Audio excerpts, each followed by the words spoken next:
ಸ್ವಾಗತ.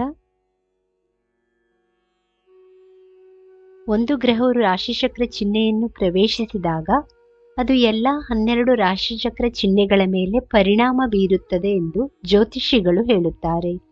ಇದು ಯಾರಿಗಾದರೂ ಸಂತೋಷವನ್ನು ತರುತ್ತದೆ, ಇತರರು ಬಳಲುತ್ತಾರೆ.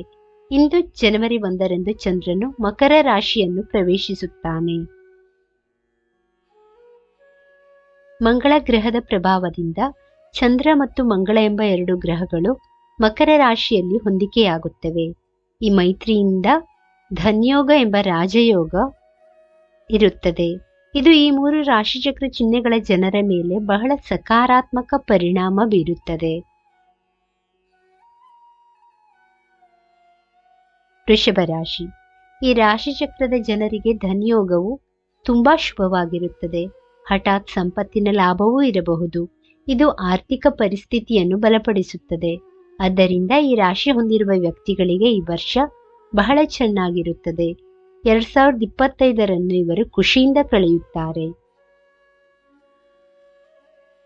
ದೀರ್ಘಕಾಲದಿಂದ ಸ್ಥಗಿತಗೊಂಡಿದ್ದ ಕೆಲಸಗಳು ಈಗ ಸರಿಯಾದ ಹಾದಿಯಲ್ಲಿ ಸಾಗುತ್ತದೆ. ಅಲ್ಲದೆ ನಿಮ್ಮ ಅನೇಕ ಕೆಲಸ ಕಾರ್ಯಗಳು ವಿವಿಧ ಅಡೆತಡೆಗಳನ್ನು ತೆಗೆದುಹಾಕುವ ಮೂಲಕ ಮತ್ತೆ ಪ್ರಾರಂಭವಾಗುತ್ತದೆ. ನಿಮ್ಮ ಸಾಧನೆಗಳಿಂದ ನೀವು ಸಮಾಜದಲ್ಲಿ ಗೌರವವನ್ನು ಗಳಿಸುವಿರಿ. ಒಟ್ಟಿನಲ್ಲಿ ಈ ವರ್ಷ ನಿಮಗೆ ಬಹಳ ಸಂತಸದಿಂದ ಇರುತ್ತೀರಿ. ಕರ್ಕ ರಾಶಿ. ಈ ರಾಶಿಚಕ್ರದ ಜನರು ಧನ್ಯೋಗದಿಂದ ಸಕಾರಾತ್ಮಕ ಪರಿಣಾಮ ಬೀರುತ್ತದೆ. ಇವರಿಗೆ ಆದಾಯದ ಹೊಸ ಮೂಲಗಳು ಸೃಷ್ಟಿಯಾಗಲಿವೆ. ಉದ್ಯೋಗದಲ್ಲಿ ವೇತನ ಹೆಚ್ಚಳವಾಗಬಹುದು. ಇನ್ನು ಅನೇಕರು ಯೋಜಿಸಲಾದ ಎಲ್ಲಾ ಕೆಲಸಗಳನ್ನು ನಿಧಾನವಾಗಿ ಕಾರ್ಯರೂಪಕ್ಕೆ ತರುತ್ತಾರೆ. ಕರ್ಕರಾಶಿಯವರು ಹೂಡಿಕೆ ಮಾಡಲು ಈ ವರ್ಷ ಉತ್ತಮ ಸಮಯ ಆಗಿದೆ. ಇದು ಭವಿಷ್ಯದಲ್ಲಿ ಗಣನೀಯ ಲಾಭವನ್ನು ಗಳಿಸುತ್ತದೆ. ಪ್ರೀತಿಯ ಯಶಸ್ಸನ್ನು ಸಹ ಪಡೆಯಬಹುದು. ನಿಮ್ಮ ಸಂಗಾತಿಯೊಂದಿಗೆ ನೀವು ಬಯಸಿದಷ್ಟು ಸಮಯವನ್ನು ಕಳೆಯುತ್ತೀರಿ. ಅಲ್ಲದೆ ಇದು ಪ್ರಗತಿಯ ಸಮಯವಾಗಿದೆ. ವೃಶ್ಚಿಕ ರಾಶಿ. ಧನ್ಯೋಗವು ಈ ರಾಶಿಚಕ್ರ ಚಿಹ್ನೆಯ ಜನರ ಮೇಲೆ ಬಹಳ ಸಕಾರಾತ್ಮಕ ಪರಿಣಾಮ ಬೀರುತ್ತದೆ.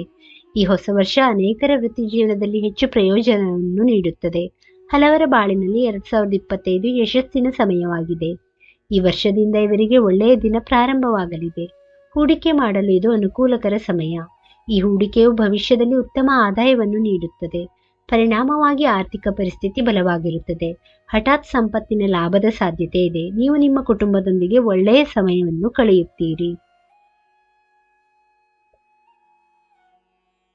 ಸ್ನೇಹಿತರೆ, ಈ ಮಾಹಿತಿ ಇಷ್ಟವಾದಲ್ಲಿ ದಯವಿಟ್ಟು ವಿಡಿಯೋನ ಲೈಕ್ ಮಾಡಿ, ಚಾನಲ್ ಅನ್ನು ಸಬ್ಸ್ಕ್ರೈಬ್ ಮಾಡಿ. ಕೇಳಿದ್ದಕ್ಕಾಗಿ ಧನ್ಯವಾದಗಳು. Thank you for watching. Please like, share, comment and subscribe to Lakshmi.